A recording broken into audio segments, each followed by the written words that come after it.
welcome to the first episode of Melbourne Underground, the music television show that brings you the latest in Melbourne's independent music scene. I'm Imogen. And I'm Dylan. We've got a jam-packed show as we head down to Eltham Station to hear its music scene. We'll also take a look at sports music in Melbourne, and we interview MAJAK DOOR, who will give us a live performance. Let's get underground.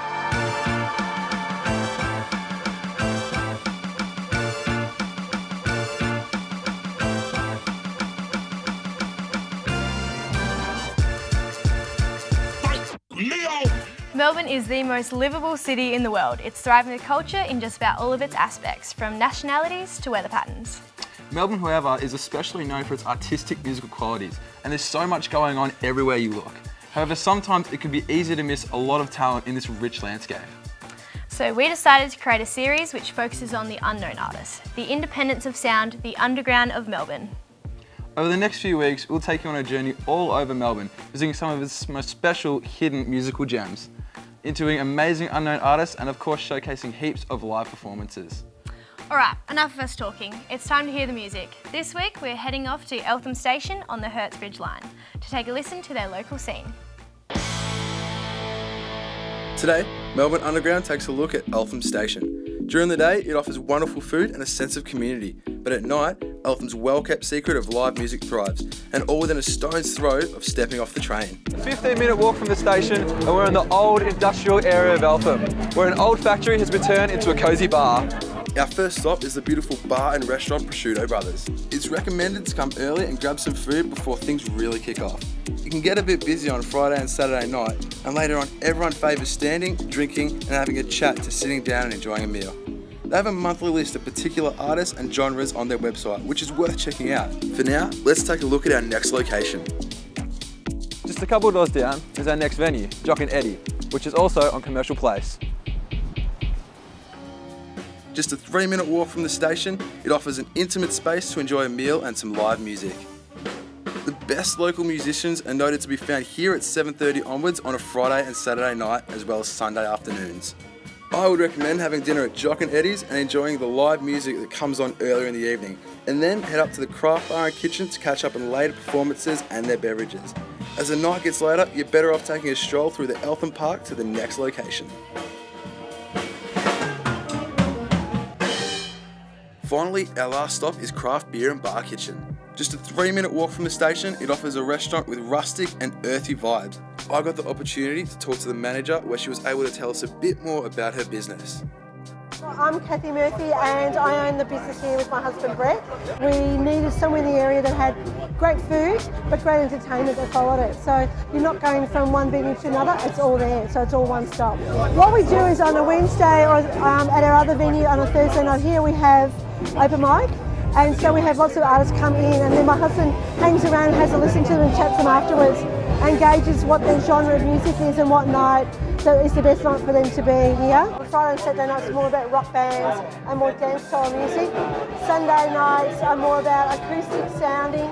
Wednesday nights we have a jazz and musical theatre performer. So there's a big gamut of music that we have here. You're best off coming here for dinner around 7:30 and then heading out the back for some music on Friday and Saturday nights, as it kicks off around 9 p.m. People are coming for dinner and they're coming for a dance and they want to hear good music that they can dance and sing along to, stuff that they know. We don't want to be exclusive where it's just young people or just older. We want everyone to get together and mix, which works really well.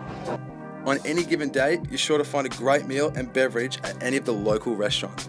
If you want to find out more, then go and check out our social media links. It's been amazing exploring this area and I'm looking forward to coming back.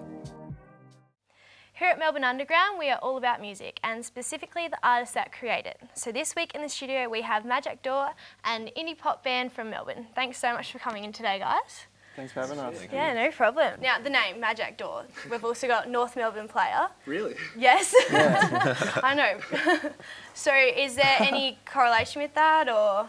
Saw he was going to get drafted and I was like, it sounded like MAJAK DOOR. Yeah, okay. So it was actually, our name was actually going to be MAJAK DOOR, like the words, yeah. But then that wasn't cool, so like we took his first name, used that, and then Yeah. Does he know about the band? Sorry. Yeah, I think he does. Yeah. Yeah. Oh, does he? He knows about the band. Well, I've been trying to get into a gig. Yeah, well, he was going to come to a gig like not too long ago because we're friends with someone who promotes for a venue, and he has to be good friends with the venue owner. So he was going to come to a couple of gigs, that didn't really eventuate. But then, He's busy. yeah, I've been trying to get him on Instagram, so I've been liking a lot of his stuff. And Just stalking to the max. yeah, I left a comment from the band page. You guys didn't know about this, saying, "Good job the other day, mate. You played real well." Yeah. And he liked the comment. Oh, so That's news. That's pretty cool. yeah, he knows we exist, but there's no follow back yet or anything. It's the coolest thing since yeah. Just patience. Still waiting. Yeah, that's true. Yeah. Well, would there be any advice you'd give to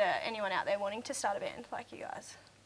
Oh, definitely to find out the genre and like the style you want to play, and then sort of find a scene of bands that are similar. Yeah.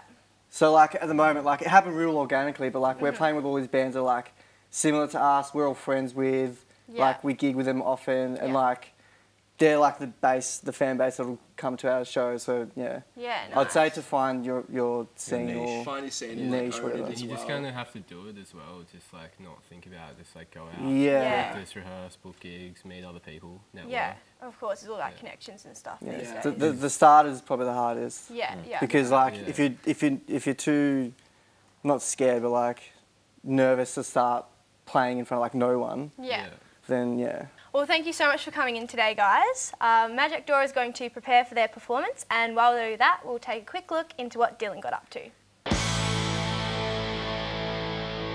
When someone mentions Australian rules football, it brings a lot of things to mind. Goals, players, fans, cheering your team on with a pie in one hand and a beer in the other. However, something that might not instantly pop into mind when you mention the sport is music. Yet music remains a powerful tool within sports due to its ability to evoke emotion within fans, players and those involved around sporting clubs. An Australian Football League team song is traditionally sung by members of a winning team after an AFL game. It is also played when each team runs out onto the field prior to the beginning of a match. The tradition dates all the way back to 1906, when Tom Nelson wrote the first team song Good Old Collingwood Forever to the tune of Goodbye Dolly Ray, an American music hall song. The tradition to sing after a win is one of the more passionate moments in all of sports. Engaged in by all ages, races, shapes and sizes, music does not discriminate. Played when running out onto the ground, it is used as a tool to engage the audience as well as a support mechanism for the players as it results in cheering and applause. The tradition of having theme songs is not only at the professional level but at the amateur level as well. We've been lucky enough to get a quick interview with James Polkinghorne, an ex-AFL player.